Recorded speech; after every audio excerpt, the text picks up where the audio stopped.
those online and those this weird thing on the screen. Oh, right. Those online and not those in the room. I have the amazing pleasure of introducing Dr. Shamari Reid. Who is an assistant professor in the Department of Teaching and Learning at NYU. Dr. Reid completed his doctoral work in curriculum and teaching at Teachers College, Columbia University. And in addition, he holds an MA in teaching Spanish as a foreign language and a TSOL from New York University and a BA in Spanish and Education from Oklahoma City University.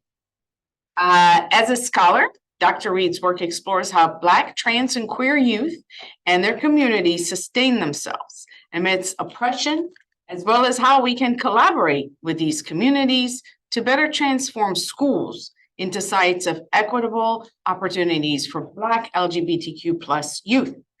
His dissertation, which explores the agency of Black LGBTQ+ youth in New York City's ballroom culture, was awarded the 2022 Dissertation of the Year Award by the Queer Studies SIG of ARA.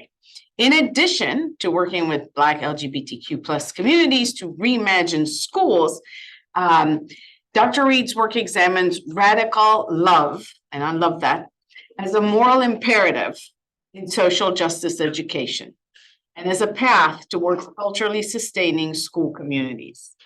In his talk today, entitled From Octavia to Cherry, Queer of Color Critique, Ballroom Culture, and Black LGBTQ+ Inclusive Curriculum, Dr. Reid will draw on Queer of Color Critique, QOCC, to present an approach to designing K-12 inclusive curriculum that affirms, celebrates, and reflects the lived experiences of Black LGBTQ+ youth, including examples from ballroom culture that illustrate how curriculum grounded in QOCC can resist reproducing inclusive curriculum that centers whiteness and damage-centered narratives of LGBTQ individuals.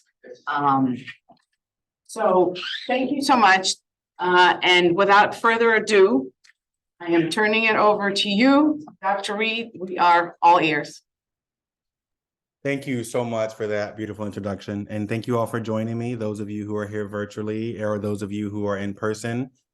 I appreciate it. Like I was saying before, I don't ever take it for granted that folks are interested in my work. And for me, because it really honors all the people who love me. And so I want you to know that by showing up today, you are not showing up for me. You are showing up for a legacy of Black and brown, queer and trans people who have loved ourselves into this moment and will love ourselves into the future. And so I really do appreciate you on behalf of my community for being here, for not being afraid of the title. I title things in this way to be explicit as to what I'm going to talk about. And some people are courageous and bold and vulnerable enough to join.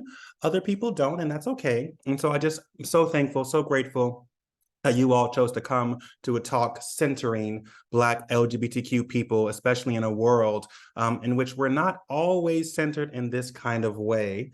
And so what I'll do, I'm gonna walk you through the presentation. I'm gonna zoom out for a moment at the beginning, talk about these sort of larger discourses. I'll zoom in a little bit more to talk about schools briefly and curriculum for just a bit. Then I'll take you into ballroom culture. And while we're there, I will share with you some things that I have been learning from ballroom culture about teaching and how I'm thinking about translating those or extrapolating sort of those ideas into the work that many of us do in K-12 spaces. It's a longer journey. So if there are questions that come up, please feel free to use the chat. I will say that once we go into full screen mode, when I share my screen, I am not the best at navigating to the chat box. And so if there are questions that feel time sensitive and questions about something particular, please feel free to unmute yourselves or someone let me know, hey, there's a question about this slide. If not, I will try to leave some time at the end, maybe about 15 minutes for us to have a conversation around the things that I'm sharing and around how it's inspiring your thinking or not. and just around other thoughts that come up as a result. And so I'll share my screen, make sure my sound is on, of course, and we will go. Here we go. And so as was already mentioned, where is the video stuff? 1 second. I want to make sure I can like see stuff. Okay, I can't right now, and that's totally fine. I'll figure that out later. I like to be able to see what you all are look like as I present, and I have lost the camera somehow, and I don't know right now how to get it back. Oh, there it goes. Show video panel. Nope, that's not right. You would think after how many years we've been in this newest version of the pandemic, I would not have. Okay, here we go. And I have videos and I can see you. As was mentioned, the title of my presentation is From Octavia to Cherry. These are two people, two trans women, Black trans women that I'm going to tell you a little bit about. And it's really their words that are going to provide the bookend for our conversation about queer of color critique, ballroom culture, and specifically about Black LGBTQ plus inclusive curriculum. As was mentioned, I'm at NYU Steinhardt. I know we are a part of the consortium, and so always feel free to reach out to me to see what courses I'm teaching. I would love to have you. Also, please invite my students to the things that you all are doing. We'd love to come there too. I think that part of the consortium is that it's an exchange of ideas. So let's continue keeping the sort of communication open and making sure we're changing ideas. So let's zoom out for just a bit. So what I have on this slide is I wanted to make sure that I didn't just dive into the work without providing some context. And so what we know, aside from I think the last number I saw was over 400 anti-LGBTQ bills and legislation. That's one thing that's happening. But we also have all of these deaths of Black trans women, and of course, other Black trans folks, Black trans men, Black non-binary people. And often when these murders are happening, whether it's by the state through police violence, or it's sort of interpersonal with folks in their communities and other communities, their names do not get said nearly enough, and these murders often go unreported. And so what that highlights for me is that we have these two discourses about Black trans and queer life, I would say in the world, but especially in our country. One is a discourse of invisibility. This is this idea that Black trans people and Black queer people don't exist. We don't engage with them. We don't see them or their lives, even in death. And so when we are talking about specifically all the movements to illuminate the Black people specifically who have been murdered, very rarely in any of these spaces, whether it's Black Lives Matter or even sort of the Say Her Name movement, very rarely are you seeing Black trans people who were also murdered by the very same systems that so many other folks are speaking out against. That speaks to this sort of idea of discourse of invisibility. There's also one of disposability. This is the idea that no matter what violence happens to us, no matter if we're murdered, no matter if we're experiencing homelessness or food insecurity, no one cares because we have been rendered and regarded as disposable. Because of who we are, because of being Black and queer and Black and trans, we don't deserve the most beautiful things life has to offer. And so we are disposable. And so I share that to contextualize it. And I want to take us into schools, which is I know where many of us work. These discourses of invisibility and disposability do not only exist in society, they also exist in schools. But here's how it looks in schools. How it looks in schools is we have Black, queer, and trans youth in public K-12 spaces. But because we are sort of rendering them invisible, meaning not seeing them and their unique challenges, and when they go through things, not assisting, rendering them disposable, we have this reality that I want to read a little bit from this slide. This is what's taking place in schools based on the thing that I've just shared. So because these young people, as we've learned from Black feminists, and we've learned from Kimberly Crenshaw and others about intersectionality, they're unable to disentangle their identities, right? It's not that I get to be Black in school on Monday, then I get to choose that I'm trans or queer on Thursday. I'm these things and more all of the time, which gives rise to very unique experiences that can only be addressed if we saw them. So, because we don't see them often, Black, queer, and trans youth are left alone to fend for themselves. And what does that lead to? The latest GLSEN Climate Survey reported that 80% of these young people feel depressed and experience high levels of anxiety. 71% feel hopeless, 43% are reported experiencing harassment and abuse, only 32% feel safe. And and less than 25% reported receiving positive messages about their identities in schools. Now, why does this matter? Because if we continue to ignore these things and these numbers get higher and they exacerbate, what it could also lead to is another kind of death, one by suicide.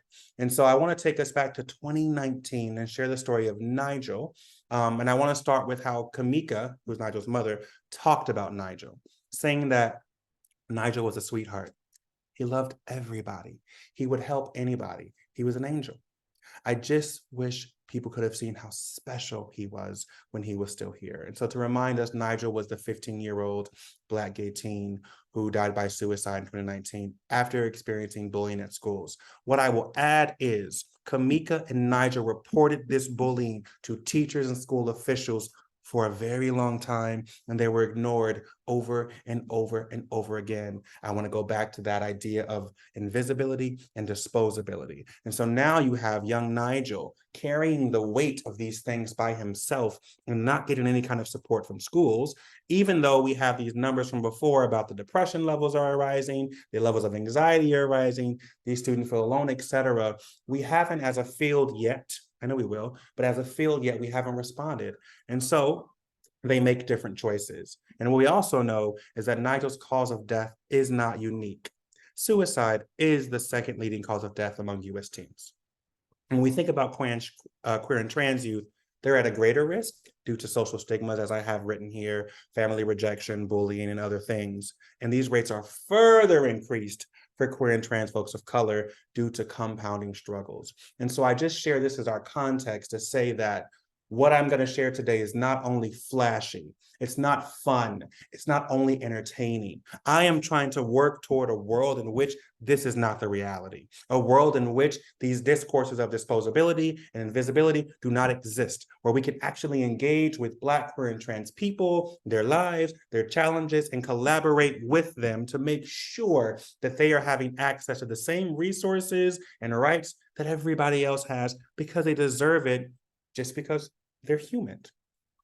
And so I will not share any more sort of dismal or negative statistics, because while I think it's important to reveal the tragedy of my community and others, I do think it is dangerous to present our lives solely as tragedies and characterized by victimhood. And that's what I'm going to talk about now. And so if we do talk about Black, queer, and trans youth and education, it's rare. But when we do, we often stop on the first few slides I shared. We get caught up in the victimization. We get caught up in the violence. And it, in a way, I think but it doesn't afford us the opportunity to engage with learning how this community has sustained themselves across time, across centuries of abuse, and they're still here.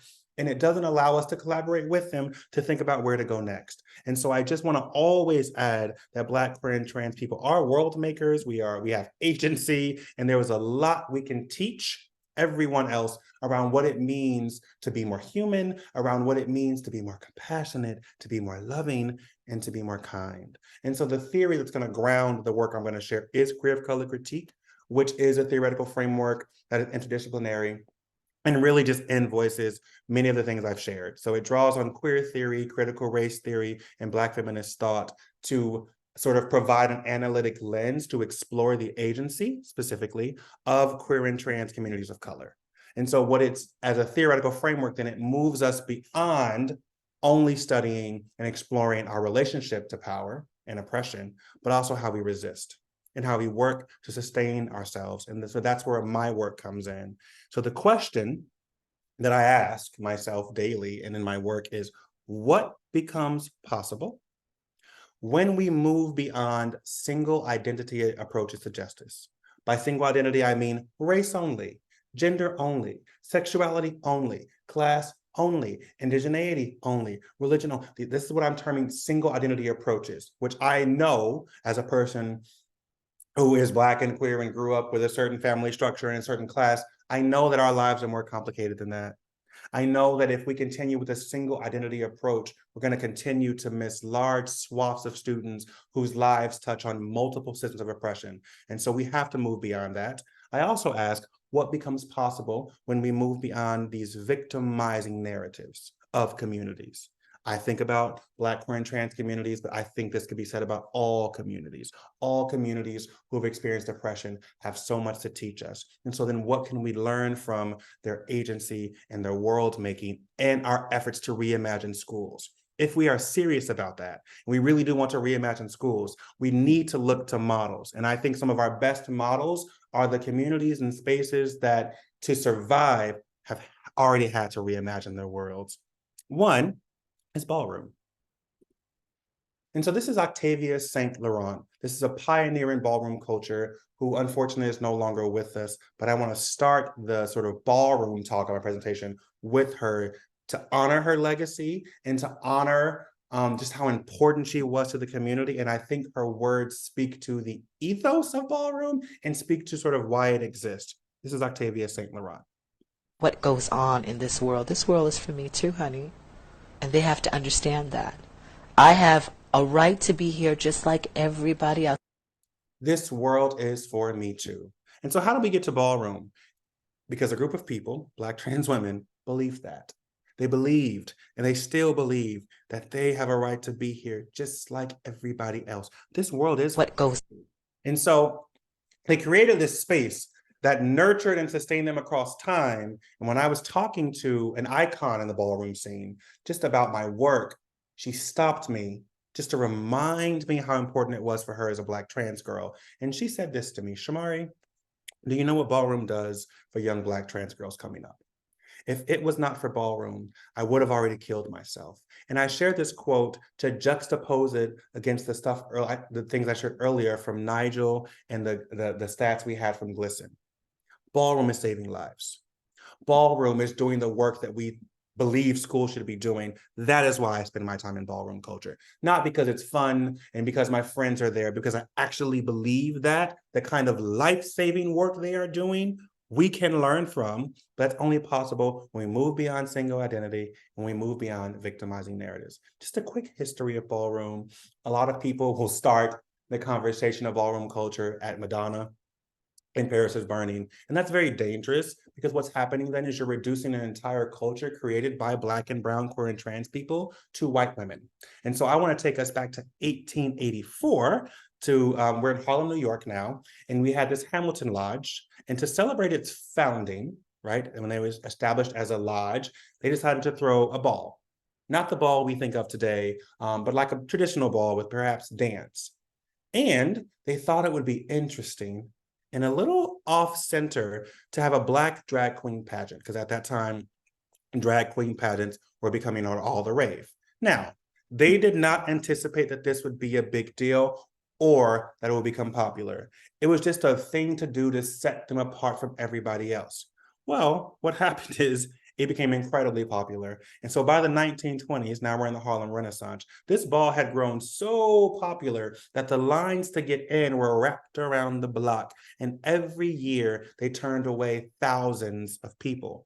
Even Langston Hughes wrote about this in his memoir, which is called The Deep Blue Sea. He said it was the strangest and gaudiest of all Harlem spectacles. So in the 1920s, we have this Hamilton Lodge Ball growing in popularity in New York. And then we have this Black trans woman, Crystal LaBeija. So Crystal LaBeija was a pageant girl, and she was competing downtown in Manhattan in these sort of white pageants. And she grew tired of the racism, and she grew tired of having to present as if she had Eurocentric features. And even when she would do that, she wouldn't win. So there's a very popular video of Crystal LaBeija online, and she's saying she wasn't as beautiful as me, she wasn't as graceful, and she wasn't, because she's fed up. She's like, I worked so hard not to be seen in this community. And so at the same time, she was inspired by this Hamilton Lodge Ball, which is popular, and she said, if people are coming out to see this Black drag queen pageant, might there be a space for an actual Black pageant system? Because my sisters and I are tired of being looked over. We're tired of not winning, even though we know we put in as much and sometimes more work than our competitors who are white and or have more Eurocentric features. And so Crystal LaBeija starts the first first pageant only for Black queens. Now, the language they use then is drag queen. Many of them identified as Black trans women, but that language wasn't available. And so you'll see me go between the language only because it's what was used then. But Crystal LaBeija identified as a Black trans woman, even though she and her sisters competed in Black drag queen pageants. So she created this pageant, and it was really successful. And then she, of course, had her favorites, her sisters, that she really loved. And so when they were on stage in the pageants, she began to sort of claim them, so to speak. These are my sisters. I want them to win, and named them after her. We are a house. We're a family of LaBeija. That is the first ballroom house. So it was just a sort of a kinship structure of a group of women who were family, who would go to these different pageants and support each other. That then turned into this massive thing that we know today as ballroom culture. Specifically, it got really popular in the 1960s, and now it's international. And so ballroom today is often thought of as sort of a combination of houses and balls.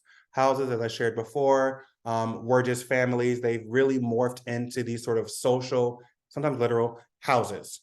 This is for Black and brown, queer and trans people, and now others too, who have been rejected by biological families, social institutions, society at large. And so they find each other, they find family together, and they really take care of each other and teach each other what it means to be a Black and brown, queer and trans person in society. And so they are acting as mothers and fathers and everything in between.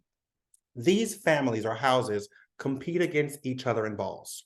The balls, which started as sort of the more pageant-like balls, and so imagine gowns and maybe singing, lip syncing, and makeup, they have morphed.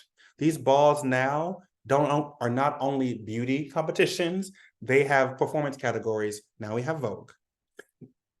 Now we have fashion categories like runway and best dressed, and then beauty categories like face. And so that is sort of the core, I would say, of the scene, but also I don't want to reduce it down to just that. They also take care of each other. There's a service arm of ballroom called House Lives Matter. They are combating HIV and AIDS. They're combating drug abuse. They're combating homelessness. They're combating food insecurity. And so ballroom is massive.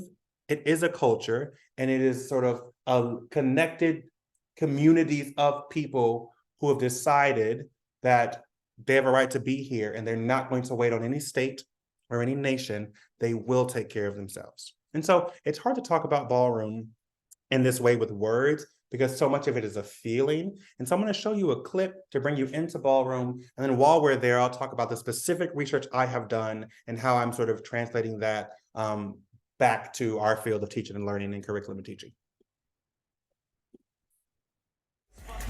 It's hard to imagine ballroom without the LGBT community. It's our celebration of femininity.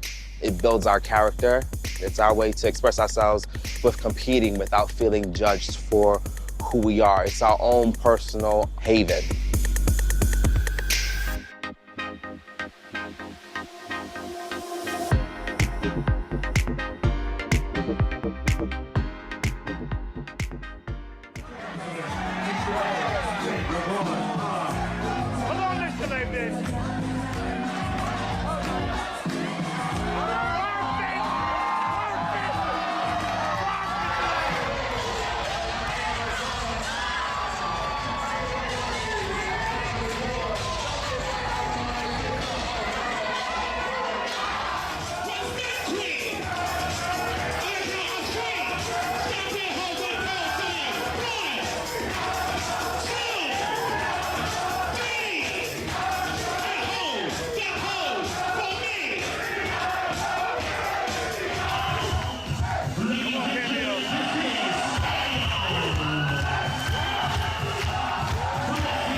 timeless. And so what have I been up to? So I was invited into Ballroom by a group of young people, and perhaps some of you have been in this experience where you prepared to do a kind of study, and then you found yourself in a community with participants and they told you no. So I was prepared to do a YPAR study with these Black, queer, and trans youth, and I was excited about doing it for my dissertation. And then I met the youth, and they basically said, no, thank you. We are not interested in any kind of YPAR project, any kind of research project. That's not what we do. And so my life crumbled a little bit. And I was like, oh my gosh, what do I do now? I need to do something because I've been prepared to sort of complete a study so that I can sort of finish and graduate. And so one of the young people invited me to a ball. And at that time, this is 2018, I had no idea what Ballroom was. I'm from Oklahoma City, okay? And so there is Ballroom there now, which is, I'm happy to say, there was not a Ballroom presence when I was coming up. And so when I thought of ball, I'm like the waltz and maybe paso doble, and I'm like other kinds of dance. And I was like, why would they invite me to see them dance? But you know what? I will go. And so I get into the ball, which is Ballroom, as you saw in the video, and everything for me starts to shift. I start asking all kinds of questions around agency. Specifically, why am I seeing these young folks in classrooms be so reclusive and so quiet and so shy and move through the hallways with so much fear? And then I go to this ball and they've created props and floats and looks, and there's a confidence and an agency that I'm not seeing in schools. I became very curious about that. And so I wanted to know more about Ballroom as a structure and how it mediated agency, and how, if in fact it mediated positive kinds of agency, how schools as a structure could learn from Ballroom in a way that we can reconfigure. And so that was the first study I did in Ballroom culture. I'm not going to talk about that here. I'll talk more about a curriculum study. But what I want to share from that study was, I was struck by how in-depth these young folks in the study talked about the history of Ballroom, specifically legends and icons, and how it impacted their self-esteem and practices of agency, saying things like, I know my life matters. I want to improve my life because I know where I come from. And that struck me because I'm thinking, where in the world are you learning Ballroom history?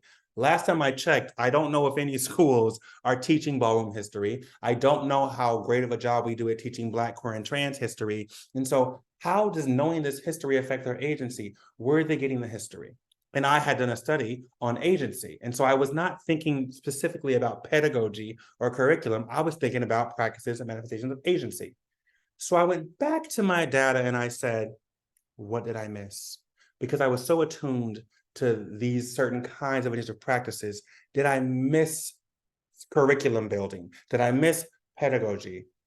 And so when I went back, I saw that there was something happening, and that I felt like I could use that something that was happening to respond to a moment we are all in right now, which is this, where there is this push in some states, as you can see here. I think the numbers change, but there are about 5 or 6 states. New York is not one of them. New Jersey is. But there are 5 or 6 states that say teachers in schools have to include some kind of inclusive curriculum with regard to LGBTQ identities.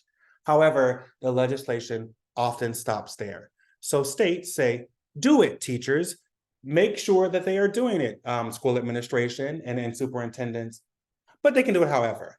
Well, here's why that's tricky for someone like me. Because what I know about teaching and learning and what I know about our field is that if this decision is left up to teachers' own interpretations, this is concerning because many of us, when we're going through our teacher education programs, do not receive extensive, deep, thoughtful preparation around gender and sexual diversity. And I also know that many of us, for different reasons, have a resistance to teaching this kind of content. What will happen is people will start talking about religion and appropriateness. And what generally happens is we reduce LGBTQ identity down to sexual intercourse. And teachers will say, I can't teach that. I'm like, no one's asking you to talk about intercourse. We have lives outside of that. But yet, when we think about queerness and transness, The conversation always comes down to, is it appropriate to talk about with a 5-year-old, 6-year-old, 7-year-old, et cetera? And when you couple this silence in our programs around gender sexual diversity with the understanding that often queer and trans is a very white thing, I just didn't have a lot of hope that even in these mandated states, that Black queer and trans history, Black queer and trans identity would be explored in schools. And so as I was inspired by these young folks to go back to my data to see what I missed, I also thought it could be a moment to sort of address a problem that we are addressing or we're encountering as a field as to how do we do inclusive curriculum, especially because more and more states, and I think I'm grateful for this, but more and more states are saying we have to do it, but no one is saying how to do it. What does it mean to be inclusive? So when I went back to my data, I saw, wow, I had missed 3 really big spaces of learning in history and ballroom culture: ballroom retreats, house practices, and theory courses. So the ballroom retreats are for new ballroom members. They happen if you're in around the New York area, they're upstate.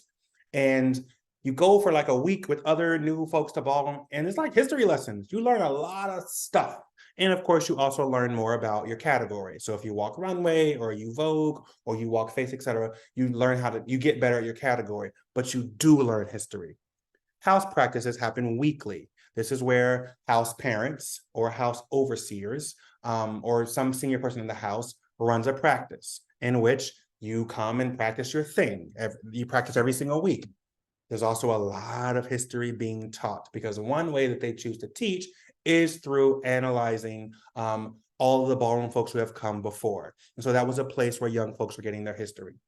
Third place, they have actual theory courses, which are titled Vogue Theory, Vogue Performance Courses. It's a private group on Facebook, but if you're in ballroom, you can access these theoretical courses, which take place in dance studios across New York City, and they learn theory, the theory behind Vogue. They learn that it's not just, throwing yourself any which way. There is a foundation. And so I went back to these 3 places. I took my curricular critique framework and I decided to ask questions. As I looked at these teaching patterns in all 3 spaces, as I looked at these curricular practices in all 3 spaces, I asked myself this: how does ballroom's approach to teaching their own history? 1, explore the resilience, thinking about curricular critique as a framework which moves us beyond victimization. B, how are they relying on the knowledge from the community? Again, back to curricular critique, which is a theoretical framework, which says that any knowledge produced about Black, queer, and trans folks should come from Black, queer, and trans folks in our communities. And C, how do their teaching, examine how queer folks of color have used our agency to defy constraints. So I took these theoretical, these questions back to my data for analysis. Here's what I found. I'll share 3 patterns across all the spaces that for me speak very clearly to the kind of pedagogy and curriculum that we could be doing in schools. The first I saw across all 3 spaces was what I term queer of color resilience. This is an act of teaching or thinking about ballroom, but from an intersectional lens, meaning in these class spaces, when these young folks were learning, there was no separation of identity. When they were learning their history and about ballroom legends and ballroom icons, it was not like, oh, this person was Latina, or they were Black, or it was everything all together. This was a Black trans sex worker who grew up poor, who then came to ballroom, who had 2 or so parents. There was a very complicated and very dynamic way in which they presented these stories. They did not splice them up by identity. And that was powerful to me because so often in schools, we have the Black history, women's history, LGBTQ history, Indigenous history, Latin American history. And again, we're losing those intersections and we're losing the complexity, but I did not see that happen in this space. And so it's always intersectional, and it was always a focus on resilience. It was not about what they went through. It was about how their identity gave them power to get through it. Here is why that's important. If you are a young Black, queer, and trans person, it's very hard to find messages that say you are powerful because you are Black, queer, and trans. Usually we learn that life is going to be hard and we have to overcome and be successful despite our Black, queer, and trans identities. And so to say to young people at that age that you know why you're powerful? Do you know why you're smart? Do you know why you're beautiful? Because of all of your identities and because you belong to a community and a legacy of greatness. Here's some of the quotes that I heard and I extracted. One was in a Vogue theory course in which the instructor said to one of the young people who was not feeling confident, the instructor said, there is a power in being able to traverse multiple worlds. There is a power in being able to embrace all parts of your identity. And so once again, we're seeing this messaging of you get to success by embracing who you are, not by resisting it. That stands in direct contradiction to what we teach people in this community with sort of with the media and other societal messages. The second thing I heard, this is in a house practice, the person running the house practice said to some of the young Black trans girls who Vogue said, when you are at home watching the iconic girls, these are all trans women, Sanaya, Alyssa, Deja, really get into them, because only femme queens, which is how we refer to trans women in Ballroom, only femme queens can move like that. It's a part of who they are. It's their power, but that only happens when you surrender to it. Be you, baby, be you. And so this practice of this queer of color resilience, this emphasis on you can overcome, you will overcome, you have many assets and skills, etc., because of who you are, not despite who you are, I found very transformative in the young folks in the ways in which they then after talked about practicing agency to improve their lives.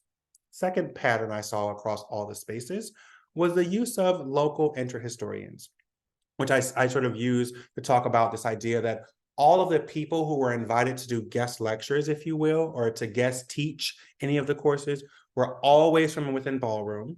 That's the first thing, and always from local Ballroom contexts. And so, for example, when in New York City, when I'm observing the New York City spaces, they are bringing local Ballroom people. They're not going to Florida.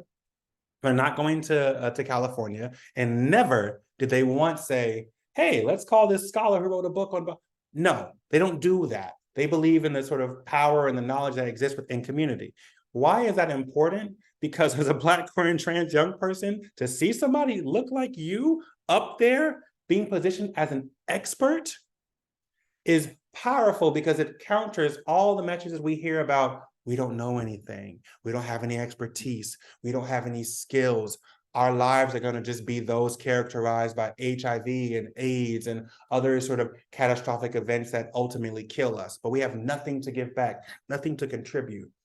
But in these courses, they are seeing people from their local communities be the sort of the experts. And so I was seeing this and I made a mistake. And I went to one of the house parents, I'll read the second quote, and I said, hey, what's up with all the outside guests? I didn't know. I was just like, you keep bringing in all these people to teach your kids. Why all the outside guests? And that house mother said to me, very kindly, but they got me straight.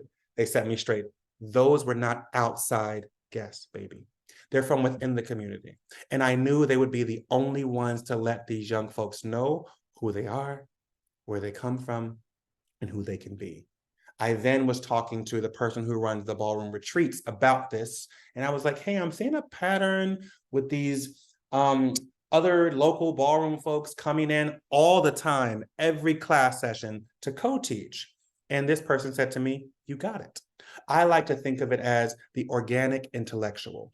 Ballroom has a lot to teach the world, and you've just mentioned one of them, which is this idea that intelligence is grounded in community. It has to emerge from the people.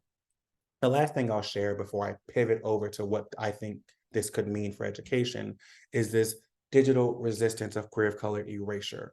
And so due to the politics of knowledge production, we all know that Ballroom history is understudied.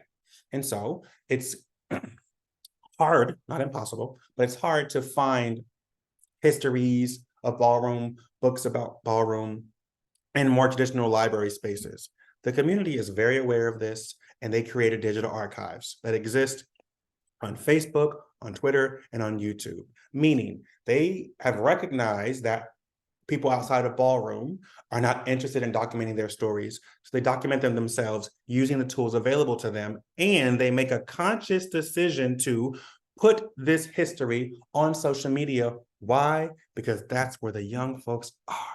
And I just think that is brilliant and it's genius. And it's also a use of agency to resist your erasure to say, I will tell my story. I will make sure that history outlives us. And so that people and young people in the future understand where they come from and that we were here. These were the three, by the way, these examples I have here still exist. You can still find them.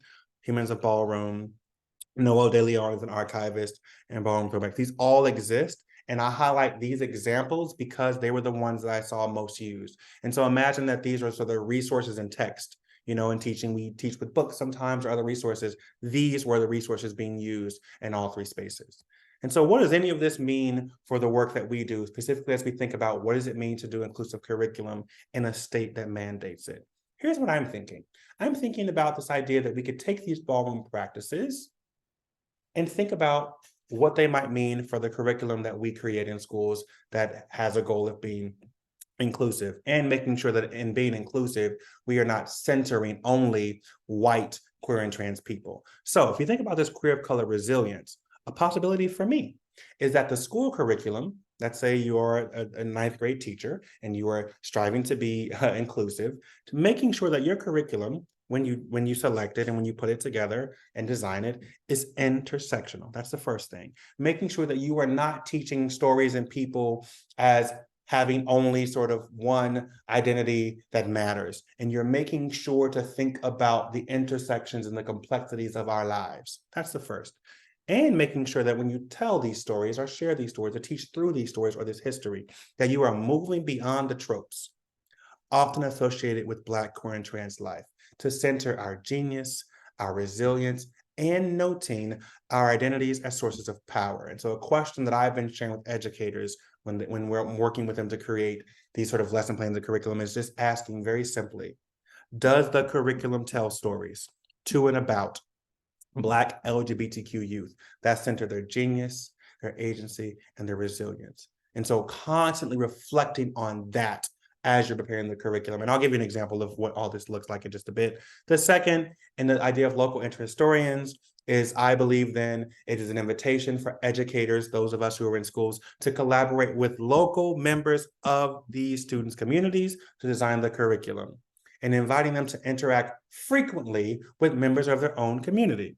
The question I pose then is the community involved at all in the creation and facilitation of the curriculum? Do the assignments, do the lesson plans deepen students' understanding of their own community members? This is beyond a family day. This is beyond you have, a few parents come in and teach students how to make a cultural dish. This is much more integrated for me. And then think about the lesson plans. It's instead of learning about this distant, what the canon says is an important white figure, why could I not improve my writing skills, my research skills, telling the story of the person who owns a bodega on the corner?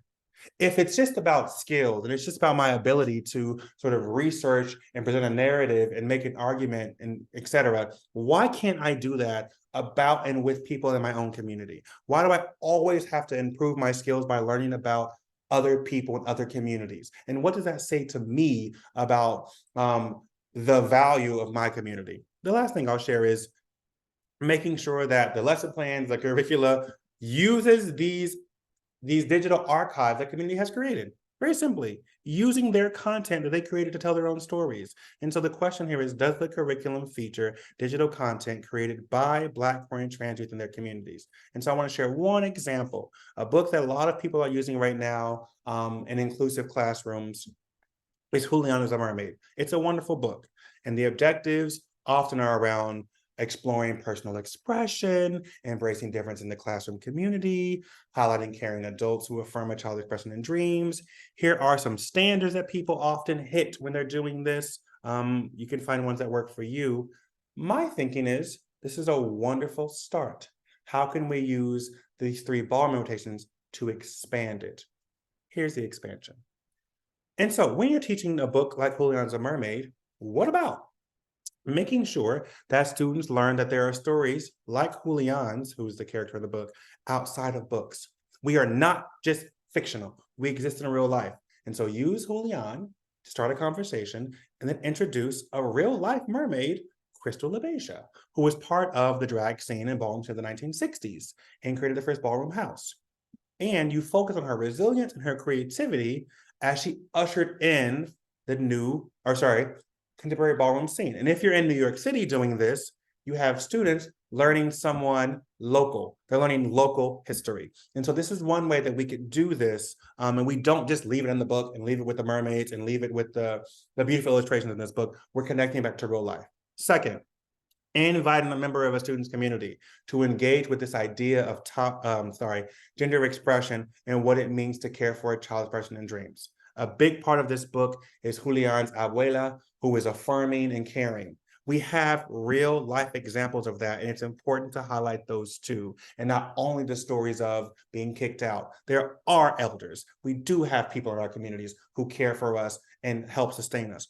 Why not invite them in to sort of have a sort of text to text to other person connection that the young folk can see. Oh, once again, these kind of caring folks don't just exist in books, they exist in real life. The last thing I'll share is using Ballroom Throwbacks. That's a YouTube archive created by Ballroom. Crystal LaBeija has tons of videos on there talking about her life and her purpose, etc. Why not use those videos to then pair with this text to once again extend the lesson? And so again, these are my invitations. I want to share that, I'll go here first, that you may not be able to engage all three in every lesson. They're invitations, but try. They're also about process, reflection, and intention. A lot of folks are like, so what do I do tomorrow? I don't know, but what I would like to do with you is sit down and reflect and think about the process and think about your intentions. How you take these up are going to look different based on your communities, based on your students, based on your context, based on your limitations. But I do think it's important to think about the process and what it means to always strive toward being more inclusive and extending our lessons beyond just sort of content and skills that we're often thought about teaching. Third, if you don't think about this in your own life, it's going to be hard in the classroom. Meaning, if you don't think about intersections in your own life, if all queer and trans folks to you are white, and if all Black people are cis and straight, this will be a challenge for you. And if you only think of us as victims, this will be a challenge for you. And so you have to do your own personal unlearning. 4, extend yourself grace when you mess up and you get it wrong. And then 5, be available to your own imagination. These are invitations, and they're not supposed to be limiting. I'm not saying, teach Crystal when you teach this book. I'm saying, think about what it looks like to connect a book like this to someone in the students' local communities. I'll end here with Cherry's words, and then we can talk. And so Cherry, who was a young Black trans girl who I got to know throughout this research, said to me that I think the world could learn from Ballroom that as long as you're able to freely express yourself, as long as you're given the opportunity to grow and stay alive and have basic rights that everyone has, like freedom of expression, everything will be okay.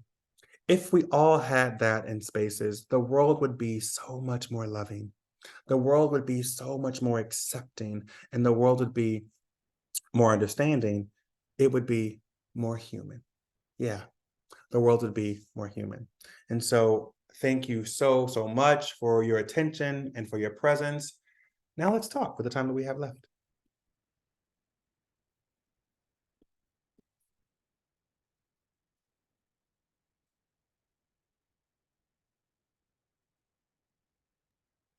We got a couple hands up here. Reid, do you have anybody in person who wants to jump in, or should we start with online? You're muted, Reid. Oh, sorry. Let me review. Sorry, 1 second.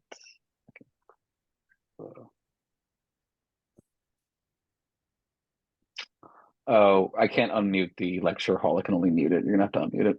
Sorry. No wonder it was so quiet. I was like, are they there? I can see them, but no. They're there, yeah. Yeah, of Hi course. now. There we go.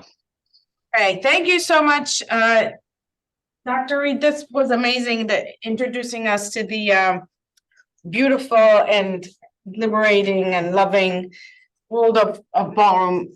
Beautiful to see, and we appreciate it. And I do want to turn over the questions, and I think we have a question from Dalia, and then we'll take questions from the room. All right, go ahead, Dalia.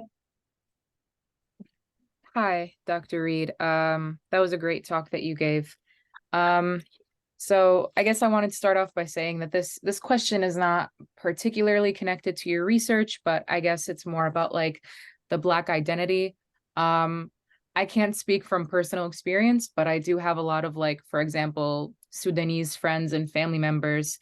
And again, I know it's not directly related, but I was just wondering, I mean, from personal experience, like I've had friends and family who are maybe African, but they kind of want to separate themselves from like the African American identity, or even, you know, like I have a lot of Black and Arab friends who are say like, no, I'm Arab, or they even want to separate themselves from like the LGBT community. So I'm just wondering how, like, what your thoughts are on even this separation, even within like the Black community itself, and how this might affect like this encouragement of this like education in the curriculum. Sure. Yeah. So what I'll say to that question, which is a common one, by the way, is for me, it's easy to understand that Black people, all of us, are human. And I also know that humans, all of us, are susceptible to internalizing messages that society puts out. And so the idea that someone who experiences one kind of oppression or marginalization might then do it to someone else and or want to separate themselves is very human. And I think if we get to a place of actually humanizing Black people, we understand that, like everybody else, yeah, we can oppress each other. Yeah, we can internalize stuff. That, yeah, we have our own unlearning to do, but so often we're not invited to do that because we get so caught up in having to teach everyone else about our oppression. And so we don't have spaces to heal. And so I think the question is a powerful one. And I'm talking about whether you're in US context or whether you're in Africa, these things will always exist. Not always, excuse me. These things exist right now, any place humans are. It's a human thing. It's a human thing to learn inferiority and to learn that I'm this, but I'm not that, or I don't want to be this, and or to learn to occult certain things for safety.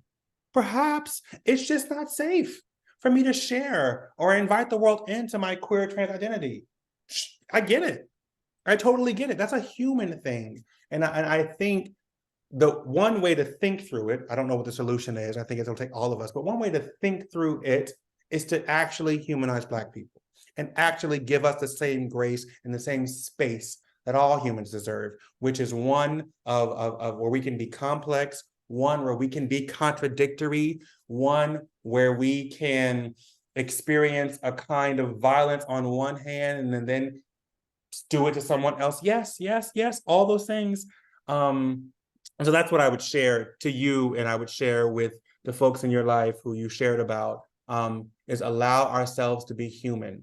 And once we allow ourselves to be human and accept the reality of what it is, now we can heal and now we can unlearn. Thank you. Melinda? Yeah. Shamari, can you hear me? Yes. I just wanted to say thank you so much for your leadership with the Queer Study SIG. I think you've done such an amazing work. And I also wanted to just say how much I appreciate this line of research and inquiry that you're doing. I don't think I see enough queer of color critique out there in the literature, so it's been around for a long time. It's really nice to see you building on it. And I love the presentation, but I have a dissertation defense at 1 p.m. So I actually have to run, and I'm gonna have to hold my questions or reach out to you at another time. So thank you. Thank you for your kind words. Please reach out. I'll look forward to an email. Thank you. Brittany, go ahead. Hi, Dr. Reid. I really loved your talk. I wanted to ask, well, two things. The first thing is, shout out to those students who were like, no, I'm not taking part in any of your projects and all that kind of stuff. Like, I just love the agency of young people being like, nah, fuck you. But that was cool. The second thing, though, is, do you ever feel like some things are for you and your community. I would say us, but I'm not LGBT, but you know what I mean? Some things are for us. And you get like discomfort sharing it with the world. And like I'm thinking about like the ball retreats and things like that. Like, why am I privy to that information as like a straight person? You know, and so I was just wondering about that. Like I love the idea of obviously having information out there to support queer trans students of color, like in classrooms and things like that. But then how much of it is like kind of sharing family secrets in a way? Yeah. Thank you. That's the question of my life. And so that my dissertation, there's a whole part of a chapter where I talk about sleepless nights and I talk about how I lost sleep because there was this moral dilemma. And a part of it, I'm a Toni Morrison fan, by the way. Toni Morrison thinks of research as surveillance. And she thinks of it as a translating a community that doesn't want to be translated and sharing it with people who want to oppress them. And so you're basically giving them knowledge about how to inflict more violence, where to find people, etc. That's a real question and a real dilemma. How I work through it, as you said, is there's a lot I don't share, and I have to be okay with that. I have to be okay with putting time and energy into a thing and not feeling okay with sharing it. One of those is I never share locations. I don't invite folks to balls. I will share what's public and what they want you to know, which is their content they create for everyone, right? That is always public. And I will also only share what they ask me to. And so this study really came about because I was talking to someone who passed away, and she was sharing how there are certain things that she wants to see in, what would she say? The halls of academia. And it was the lessons that Ballroom could teach. Now, we don't need to not address it and the how to, no. But she was like, there are things we do want to share about how we get to move the world forward. And so when I had that, I felt inspired to honor her words in that way. I then went to the community and we have our ways of talking. And globally, we have a channel we could use. I told the entire community what I was up to. And if any one person was like, no, I was out. Everyone said, finally. Everyone said, finally, you can look to our community to teach things. And so I only share the stuff they want me to share. And that's it. But yes, you are correct. There is this always like, I don't know. And what's happening now is I'm now just creating sort of third spaces now that I feel more comfortable in. So what does that look like? That looks like me getting grant money and creating sort of in between ballroom school spaces where I could do my work, and so that I don't have to go to actual balls anymore because there is something about that oh, that's their space. And so I'm collaborating with the community. And so our first one launches tomorrow, and it's a class that we have created. And so using this work, I've worked with ballroom educators, created a course for ballroom youth, and that's now become a lab for me to explore because everyone involved knows what it is.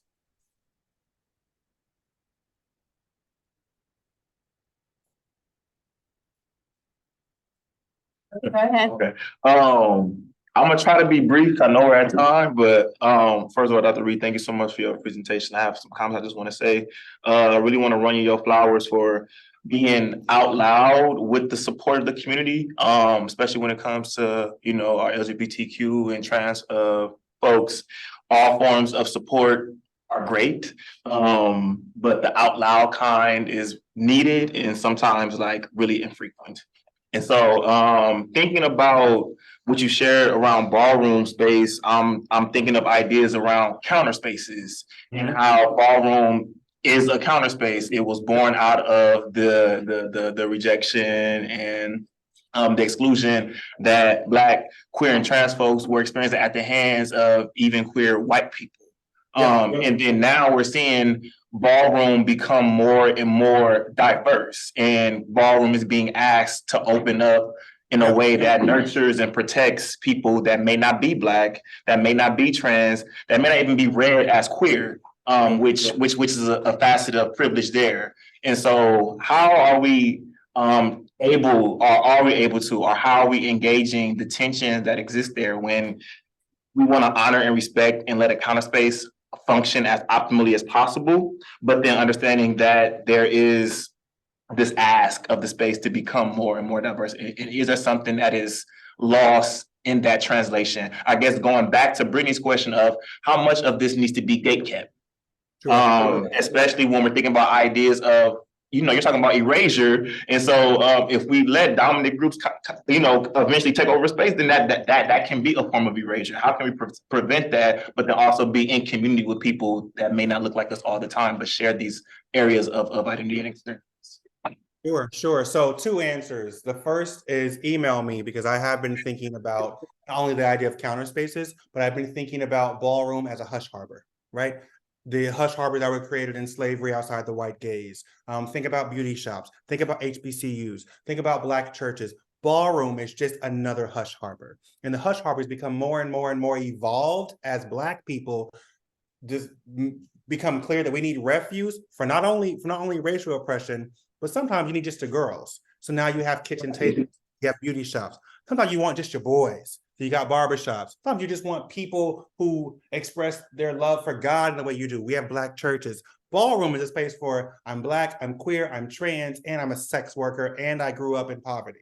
I need that space too. So email me. I've been thinking through, perhaps you can write it together because I have no time, but this evolution of the second thing I'll share to you around this gatekeeping is a conversation, back to Brittany's point, I cannot have publicly. That is a conversation the community is having, and we're talking internally around how do we handle non-Black, non-brown, non-queer, non-trans folks in Ballroom who are in Ballroom and have been invited. Some of them do come and colonize, but some of them, just because of proximity and relationships, they're invited. In the community, we are talking about what the hell do we do with that? But I'll never write about that. I'll never share about that, because that's house business. You know what I mean? That we take care of that in-house. Thank you. Thank you so much.